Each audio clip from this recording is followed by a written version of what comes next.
Good afternoon, everyone. Now I will start my presentation.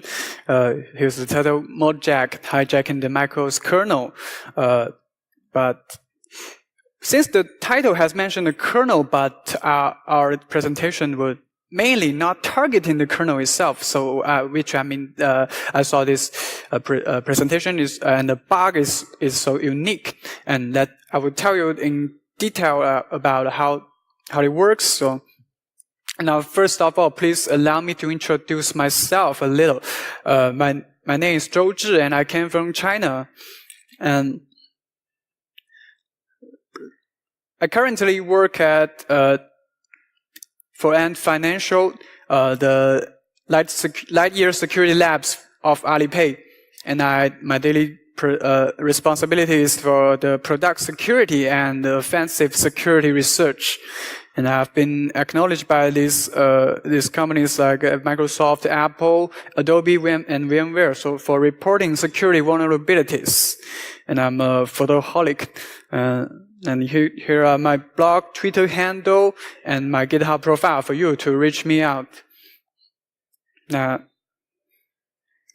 here's the outline of this topic. And first of all, we will introduce a macOS kernel attack surface. It's a attack surface, but not involving the XNU at all. And then we will analyze the bug we use to exploit to gain kernel privilege, the root cause analysis for the bug, and then is the exploit steps and the tricks we use in this. And finally, Apple did not fix the bug directly.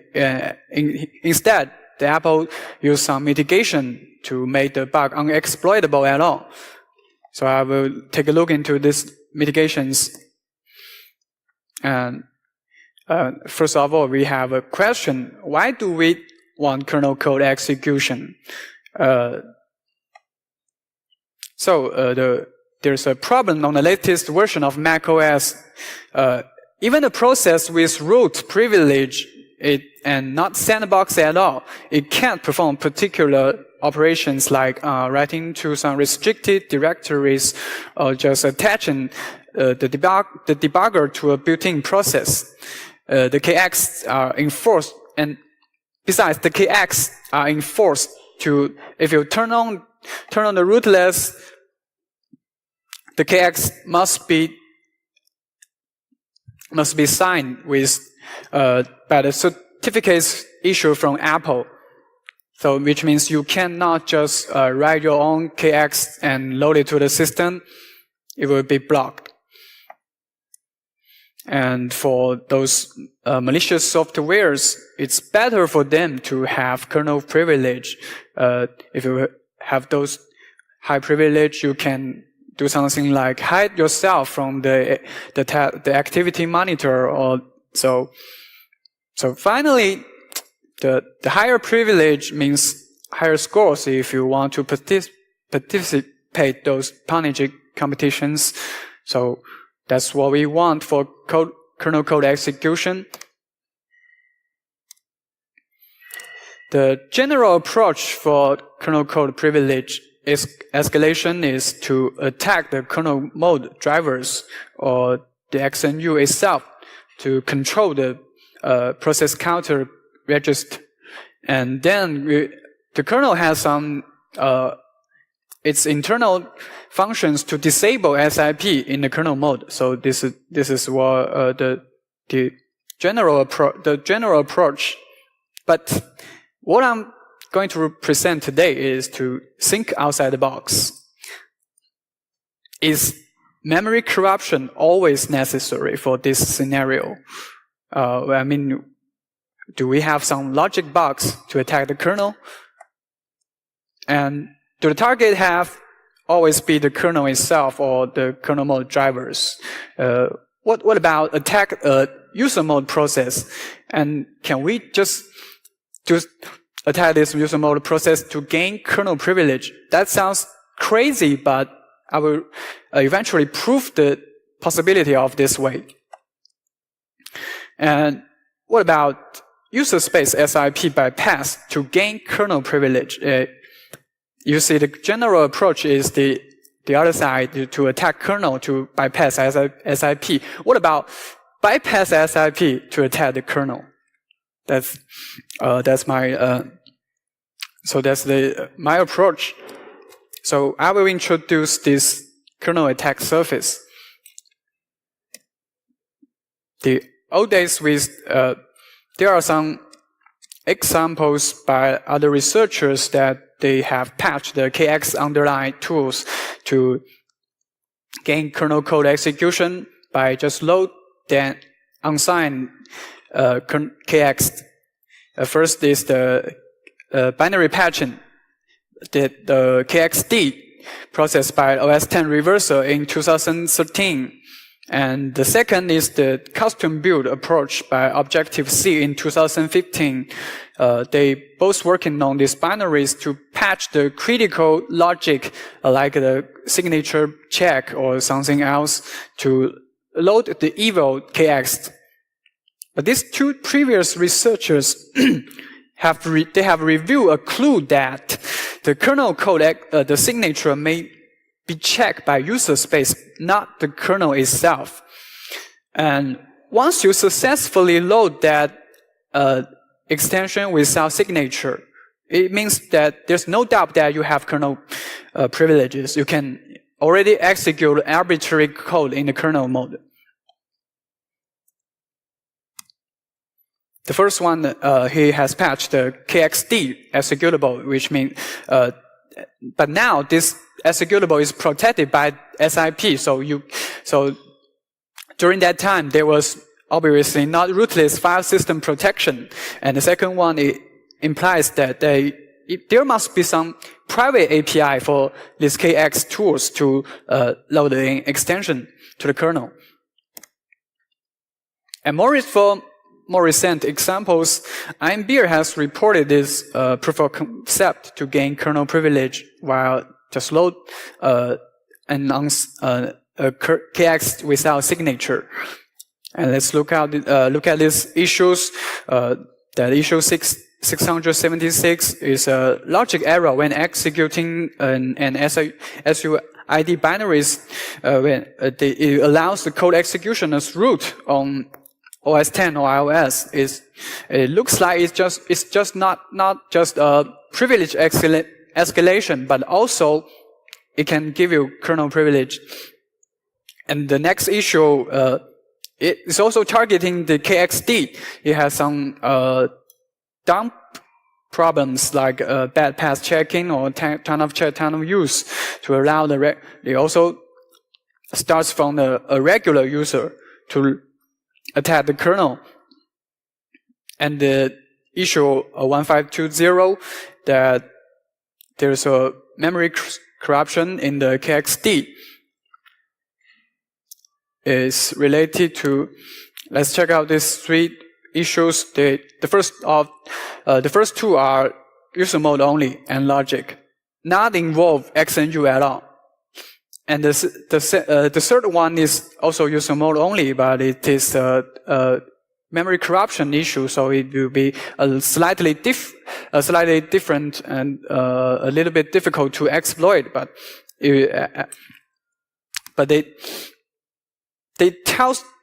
these issues tell us that arbitrary code execution in this KXD process equals kernel code execution. So this is a huge attack surface. But there's a problem that there will be a question that what makes this KXD so special? Why it can control the kernel while being in just a user space process? The answer is it's entitlement. What is the entitlement? The entitlement is this paragraph is copied from the Apple document. The entitlement is a bundle resource containing key value pairs that grant the executable permission to use an app, service, or technology. It's realizing plist format, which we are so familiar with, and it will be embedded in the executables code signature. So this is to protect that, to ensure that these entitlements can be modified by untrusted sources, because it's bounded with the code signature. And some of us may think, since these entitlements are important, we can gain privilege by just put these strings on our executable. So why don't we just sign and custom entitlement, like borrowing those com.apple.private. Something to add them to our binary? But if we try it, we will see that our application will be killed by task-gate D. Some of the entitlements are preserved by Apple. If you trying to sign this in your own binary, it will be killed by task-gate D during the startup. So I have read the source code of KXD and the XNU and KX underlying tools. This graph is a little bit complicated. When KX, if you want to load an KX, you will type the command KX load, and the command line will try to communicate with com.apple.kernel extension server. This server is the KXD. Then trigger the MIG routine. This underlying KX manager, underlying load, underlying KX, to perform several checks, like the file permissions, system policies, and file location. Then finally send the request to the XNU for the kernel to load that. But despite the complexity of this graph, I just want to point out a serious problem that the truth on macOS 10.13.6, the code signature of these extensions are checked by userspace. The kernel just simply check, so let's just mute the other side. The only thing that kernel cares is that the caller process has the com.apple.rootless.kx secure / management these entitlements. And once so there's a command line tool, the J tool, by the famous researcher, and by the famous researcher Jonathan Levin, and we will check into the KXD, its entitlement. Why is it so special? I've highlighted two of the entitlements on the text. The number one is to the com.apple.rootless.kx / secure / in management. It is this entitlement is to the privilege to ask kernel to load an extension via the kext underlying request function. And the second one is SIP related. For this executable can have write access to this specific location, a library / /stage extensions. And actually, there are 3 binaries that have this entitlement, not just the KXD, but there are the KXT load and KXT util. They also have these entitlements. So actually, all the checks that are performed by these binaries. They are implemented in this function, authenticate KXT, and it will check the file permission. It must be owned by the root and not writable by other groups. And it will check the signature. It must be signed by a valid issue from valid certificate from Apple. And during the loading process, the bundle must be staged to a protected location.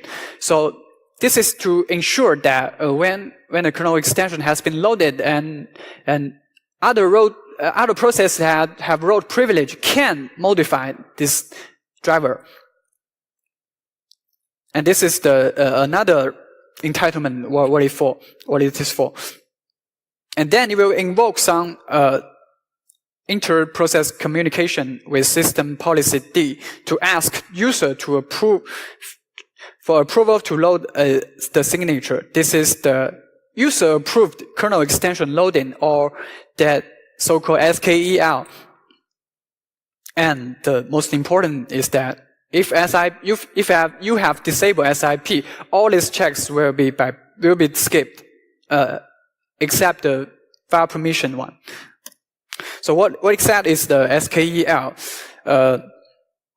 Apple has introduced this security measure to protect this one scenario, that if a third-party kext has the old version with known vulnerabilities, and the attacker may be able to load this extension and attack the third-party vulnerabilities. So if you're trying to load an extension, even with the signature, the Apple will show this dialog to ask user if you want to load this. And this interface is also managed by the user space and not XNU itself.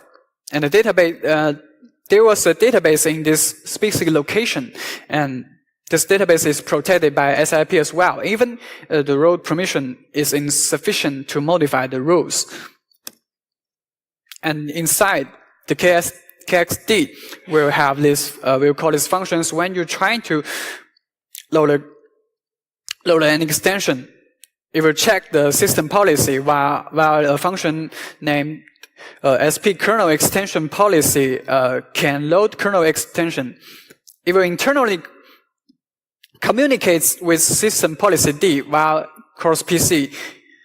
And system policy D will make the decision based on these rules in the SQLite database. So if we want to bypass this security feature, the SKEL, we can do any one of the following. First is you can code execution on the rootless entitle process. Is to inject your custom rule to the system, to the KX policy database, that SQLite 3 database. And another way is to get a task port of system policy D and to patch this specific method.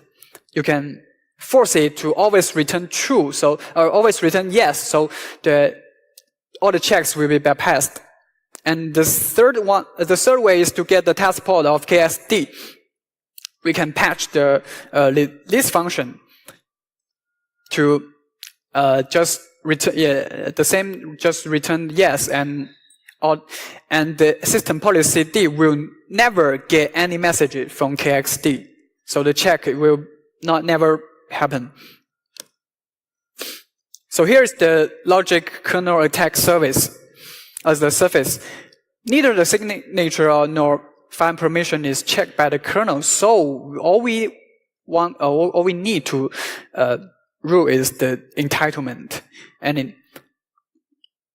the user space process, these three are responsible to perform the signature and other validation. So if we have some user space IPC bug or anything, we can control the process counter of these three binaries, we can have the entitlement. Once you own the entitlement, you rule the kernel. So we can simplify this problem from attacking the XNU to getting the task port of this entitled process. And once you have the task port, if you have experience on programming on Mac or iOS, you have the task port, you can rule the process, you can control it to do anything you want. So here's my approach to hijack the entitlement. So here we have to do some background research for the DL hijacking on Windows. There's a known security issue, the security measure named UAC. So when we're trying to install something, something required the privilege, it will trigger the prompt. And it's kind of like SUID. When you want to do something with privilege, you can type sudo and then type the password. But on Windows, all you have to do is simply click on the yes. So there is a non-attack that you can hijack the DLL, whatever, while import table or dynamic load library calls to inject the payload into the untrusted binary. And here is the code snippet from a leaked source from a real Trojan that it will perform the DLL hijacking to bypass to the UAC prompt to get the higher privilege. So my approach is very similar. I want to use dilib hijack to steal entitlement from these Apple-signed binaries. So there are some known techniques for dilib hijacking. First is the LC underline load underline weak underline dilib. This special load command is one of the format in the metro executable. When it is a point, it has a relative at rpass, and it have this load command. It will try to locate a dilib with the specific rpass and to load an untrusted dilib outside the binary's path. And the rest of these techniques are actually the same. They are all dynamical module loading, like DL open or those NS bundle or CF. No matter what NS bundle or CF bundle it uses, the internal will always call the DL open to just load the module. And if we control the module it loads, we will share the entitlement for the host process. Now here is the bug I found with my search engine. I will introduce it at the end of this presentation. There's a framework called core symbolication. It will provide some private APIs for symbolicating and other diagnostic informations. And here is the typical crash report from macOS or iOS. If your application ever crashes, you will receive the logs from it, and you will have the context and the call stacks, and the call stacks are symbolicated in this report. You can see the symbol inside. So this symbolication is simply performed by this framework.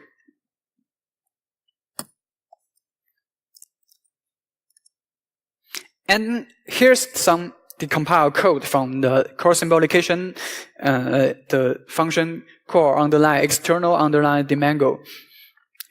You will see from the screen that it has some passes inside. There are actually 4 DL open calls. And what is the most interesting is that the last one, DL open, the argument of this DL open call is dynamically, which means it is insecure. We can trigger an interesting dilib hijack in this branch. Inside, it will, when handling those Swift binaries, it will send an external function to demangle the name. Do you know the name demangling? When you're handling the C++ programs or the Swift runtime, you will have some special chars on the function name, which is not supported. So if there is a process called demangling and mangling by the compiler to transform the symbol name to another form. So the demangling is to recover the original symbol name. And the the core symbolication framework will search this libswift.demango.dylib in the following directories. Yes, for directory. And we can notice from the last one is a dynamically constructed path. It will be concat by a string returned by this xc select underline get developer underline dar underline path. And this internally of this function will check if there's a environment variable called developer underline dar. If it ever exists, the value will be returned. So we can simply set this environment during the process creation to control the path that of the last DL open call. But how do we reach the last branch? We can see that there are actually 4 libraries here. And how do we reach this branch? The first path is this path. It actually already exists on High-Sierra. So I have a crazy idea is that since it already exists, but we have another approach to abuse the sandbox to cancel the read access. So it cannot so when it cannot read from this location, absolutely won't the DL open won't succeed. So to enforce to load our evil payload, we can apply the custom sandbox profile before spawning the entitled binary. And we can deny the file read permission for these locations, and it will finally reach the last branch. So this is the most interesting part of this exploit, that we all know that sandbox is is supposed to be a security mitigation to protect the end user. But in this interesting case, it is our key point for the exploit. Now what we have to do is to find a host. Since we have the dylib hijack bug, we will need a powerful host to have the entitlement we want. So the binary must have this special entitlement that are privileged enough and have at least one code path to trigger that hijacking. So I have found this magical entitlement called com.apple.system task pause. With this entitlement, we have mentioned it before that in the latest macOS we cannot debug the internal process by Apple. But with this entitlement, we can obtain the task port from every user mode process, even those restricted. And from this point, since we have the task port, we will gain arbitrary entitlement, anything we want. And here's the screenshot. I wrote a little search engine for searching such targets. And then here's our entitled host, the sampling tools. They are designed for checking the performance of an application. Those information will like memory leaks, heap usage, and virtual memory mapping or string usage, etc. To obtain the information from those those built-in process, these tools must be privileged enough to be able to attach this process. So let's check the entitlement of VMweb. So you can see on the highlight the red line from this snippet. It owns this special entitlement, so it can attach to any process they want. So what about when we gain this entitlement and attach the KXD? Well, what will happen next? But here's the scenario of our exploit. The function task underline PID requires the same UID, so we cannot just run as a regular user and attach to a root process to perform privilege escalation. But if we are both root, and the difference is that my root process is not entitled and another one is entitled, we can use this this attack to bypass the SIP to inject to Apple binaries and to perform further post-exploitation. For example, here is another interesting entitlement that com.apple.rootless.install.heritable. It can access those rootless restricted files. And the most interesting is that this entitlement is inherited by this child process, which means you can just spawn a new shell. This new shell is the SIP for this new shell is totally off. Now it's time to trigger the bug. When the target process has this Swift runtime, we can simply use this command symbols the PID and to ask it to print and add this flag print demangling. If the target process has Swift runtime, if you haven't installed anything, you can just compile the Hello World Swift app. Then it will trigger the call external demangle function. And with the previous sandbox check, we can successfully fool the process to load our evil payload. And here's the code stack. I put a breakpoint on the DL open, and it successfully triggered this pass.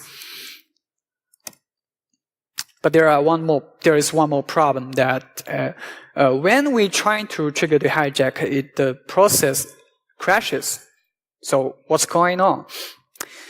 After figuring out, I saw this from the crash log that the exception type it tells us that it crashes because of the code signature is invalid. So actually there are special flags for code signature. One of them is the library validation. If a binary is signed with this flag, it can only load those dilibs signed by the same team identifier or signed by the Apple. So the sandbox.kext has registered some callback on the mmap syscall.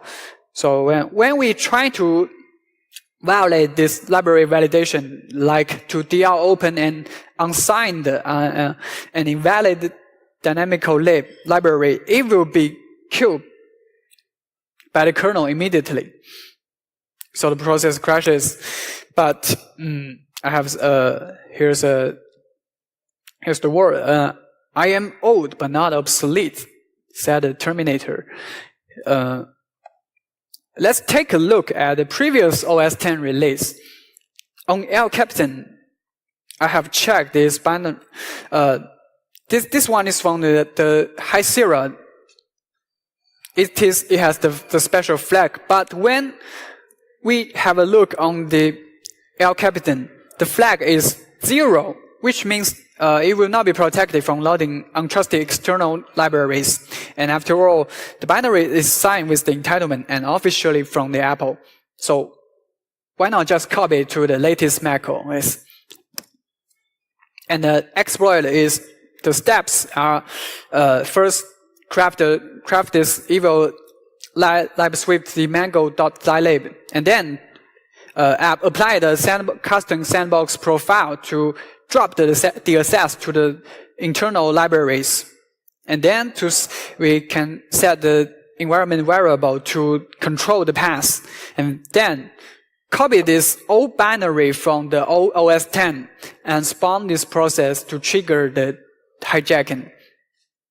And now there's a second stage payload that libswift demangle.dilib will be loaded into the entitled process who can call this task for PID for restricted process and obtain arbitrary entitlement.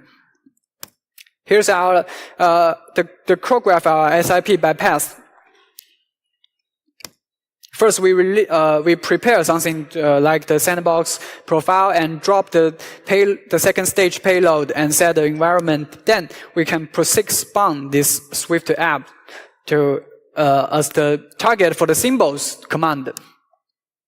Now we can kickstart a SIP entitled process like this disk management did. It has the install .inheritable entitlement, which can give us a shell that will totally shut down the SIP. Now we can, the step 3 is to persist spawn the symbols binary copy from the L capital. It is entitled, so now let's try to obtain symbol information to trigger the hijack. Now it triggered now the insecure DR open is triggered, and our payload will perform those process injection to steal that entitlement. Then spawn a shell without SIP or write to those restricted location. And now SIP is totally bypassed. But what we want is the kernel with privilege. So from the user space to the kernel, you must remember the graph I posted a few minutes ago.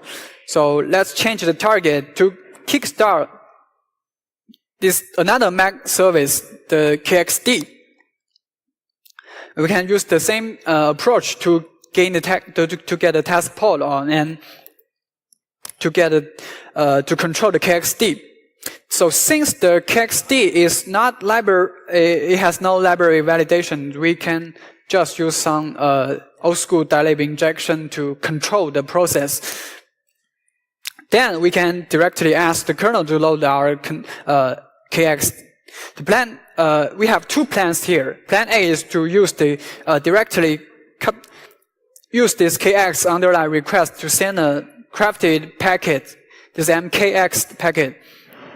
And plan B is to we are so lazy we can when we manually craft this packet, we may handle with so many data structures, and when we are so used. But I'm so too lazy to do that. So I would rather patch some critical checks and then call its internal functions to compose the packet. So what does the packet look like? The packet starts with the mkx2 underline header, and it holds the learns and checksum version CPU type fields and the count of the bundles.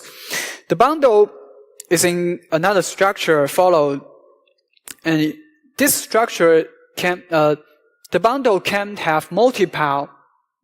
In one mkx packet, it can have multiple bundles in same packet, and by the end there's a plist, which is the metadata of the kext, like the bundle ID and the kernel dependencies, and some property list. But that's you can see this format is pretty complicated, so I prefer the plan B, is the lazy solution. We can simply patch those user space checks like signature validation and the staging. What is staging? Staging is the we have mentioned before that when we trying to load an extension, it must be put to some secure location in case some other process that to modify the loaded extension.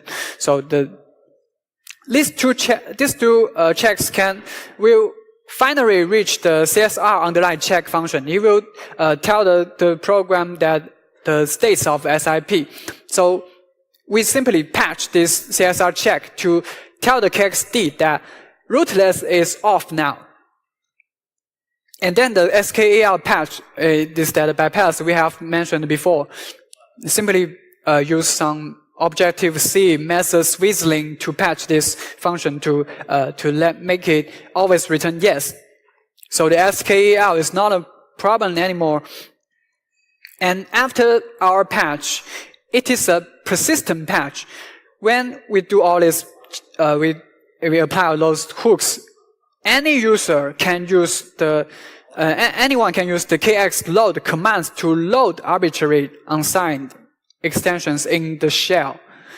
Even the SIP is on. So this is the Q switch.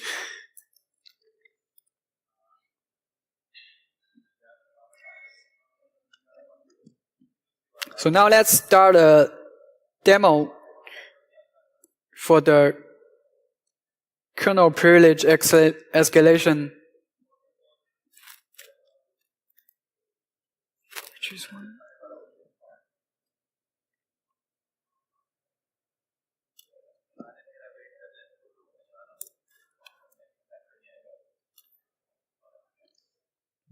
Now let's start a normal terminal. You can see that the UID is just a normal user, and the SIP is enabled. And we will check if there is any already loaded kext. Now let's download this payload from the remote server, and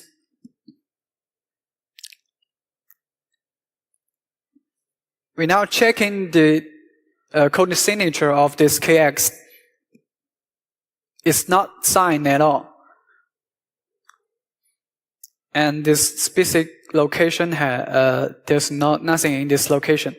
Now we will I will stop here. It is actually chained with another logic bug. Since all the approach we have talked in this presentation, it requires root privilege, but it can escalate from root to kernel. So the demo here it has been chained with another bug. And now let's continue. It will spawn a new shell here, and we can check that the rootless has been successfully disabled because we have loaded a new extension to the kernel. And here's the shell spawn. This shell is actually spawned by another local privilege escalation. And let's check if the SIP is really turned off. So we successfully write this file to the protected location, which means we completely disable the SIP, and this attack is can persist after can survive after the reboot.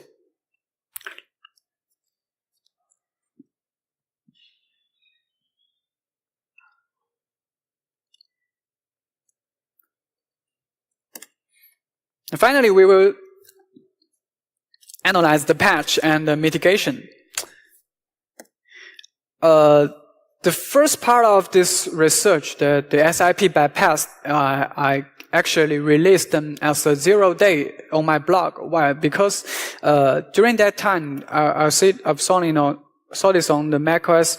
It affects the latest macOS High Sierra that time. But I already checked this on the Mojave developer beta. The vulnerability is gone. I think this is the so-called patch. The code snippets from the same function by the code symbolication that all this external dynamical loading was removed, and it only loads a hard-coded path now. I think this is not a bug fix, but it is just some code refactoring, but it kills my this brilliant bug. And before I noticed this bug on High Sierra, it was already patched in the developer preview on macOS Mojave. So, but then I've just discovered another trigger that is still present on the macOS 10.14.2 in Mojave. You can see these two terminals. First, we can start an app that written in Swift and use this command string dupes, and we can see from the and if we track the file system usage, we can see that string dupes is trying to locate the live Swift remote mirror.dylab and live Swift remote mirror legacy.dylab. Actually, it's another dylab hijacking bug that's still present on the Mojave. This bug actually locates this particular function, the underlying DL open live Swift remote mirror from directory. And it can be triggered when gathering Swift runtime information with these commands, heap the process ID and the string dupes process ID. It is much easier than the previous bug. And we can see from the decompiled code that it will try to locate this dynamical lib from the target process location.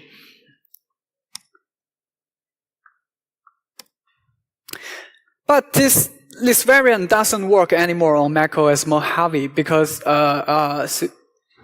because I have reported those bugs to the Apple, they have added some mitigation to kill this bug class. First of all, there's if you care about the developer documentation, they have introduced a new feature that named hardened runtime. And the result is that even we copy those binaries from El Capitan, that the binary is not signed with library validation. If we run it on the macOS Mojave, it will act as they are signed with the flag. And only the binary is entitled with another entitlement that com.apple.security.cs.disable library validation. You only those binaries entitled with this can bypass that check. And then those sampling tools have been renamed to have their unique identifiers. And there is a new entitlement, the safe version for system task ports. You can see this, they have introduced this safe version, which means that these old binaries will not work anymore. And besides, they have hard-coded a huge list of identifiers, whitelist, in their AMFI.kext policy to specify who can use this privilege to inject payload or to get a task port for those restricted process. But there are some problems remain. KXD is now signed with the new entitlement now, which means this CS.allow unsigned executable memory. It will lower the protection of hardened runtime. So it may be still possible to. I'm sorry, the text on this is there's a typo. It is maybe still possible to attack the kernel with userspace IPC bug that can control if you can root on the KXD or obtain the task port, you may have the chance to ruin the kernel again. One more thing. I have shown some screenshots of my pretty search engine. So it's written. I will introduce this and open source here. It's written in Python and based on those open source frameworks, Leaf and Radial 2, and it consists of the two parts: the data collector, the parser, and the full text search engine. It will run a disk scanner that extracts all the metadata from metro binaries and then collect the data to make it searchable. So if you want to find I will show the example then. It only supports metro formats now, and so that as well as its entitlements, code signature flags, and some. It is not a bug scanner. If you so you have already seen the QL presentation in HITB this year. So that was a real search engine for the bug discovery, but my search engine is just some metadata search. It's not a bug scanner, but it can lead me to some valuable targets, and it's now open source. So the full text, first of all, you can just type any keyword to perform a full text search for printable strings. It's just like a simplified grep, and also suppose some other filters to make it those results more accurate, like the path of the parse, the entitlement name, or if the binary is signed signed by Apple or has the library validation flag, and the symbol. You can search to grab all the binary to find all the binaries that have imported the system function. You can filter with this locate them with these filters. And here are some examples. What do we want to search something in that the path includes WebKit or framework, or it has imported this symbol as task, or is signed by Apple, or have some special entitlement, or have some special segment. Since we have talked about entitlement, if I own Apple security, you must know the Jonathan Levin's entitlement database, the J's entitlement database. So I have copycat my own version for it. We can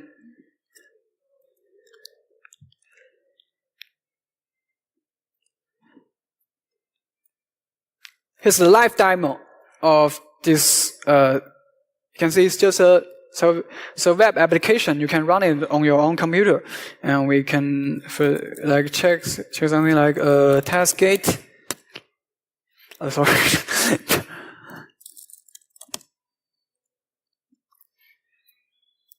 So you can, for example, to search any keywords you like any binaries that include the keyword dash. Well, it takes so long because the results may be there are maybe so many results, and we can search for those specific entitlements. Use the filter. So all these binaries are listed here.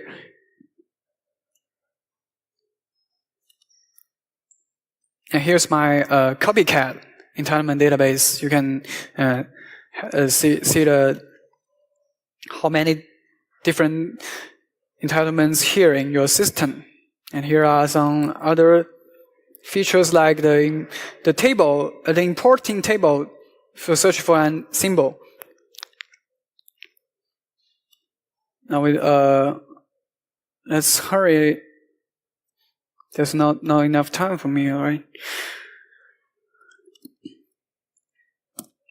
So let's close this presentation for you to have time to question and answers. So what we learned from this interesting bug is that security mitigation, like the sandbox, sometimes it can betray you. And sometimes you can punt a target without even touching it. Like, I have already achieved the kernel code execution, but I did not attack the kernel itself. And here are some credits for some useful resources. Thanks for these resources that helped me to start my research. And also credits to this brilliant talks by other people. And finally, I named this search engine. It's just the song while I'm doing the development. I don't want to call it a mature search engine because it sounds too gay. If you want to check the source code here, I have already published on the GitHub. And thank you for coming for my presentation. And if you have any question.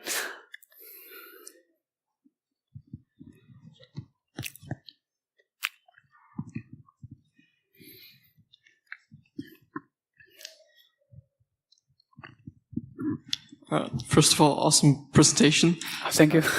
But is this tool, this search engine, is that also available for iOS binaries? Like, can I create a folder with iOS binaries, MacOS? There are some. Here is a problem. I'm working on it. That's the iOS binaries. The libraries are bounded in the DLD share cache. I'm working on this format. Since most of the binaries are in this cache, it is not supported now, but I'm planning to integrate it. You can. There's an open source tool for extracting the binaries from the cache. It will probably make things easier. I don't like that approach, actually. No? Okay. I'd rather do some parser to work on it. Okay. Well, thank you. Thank you. Any other questions?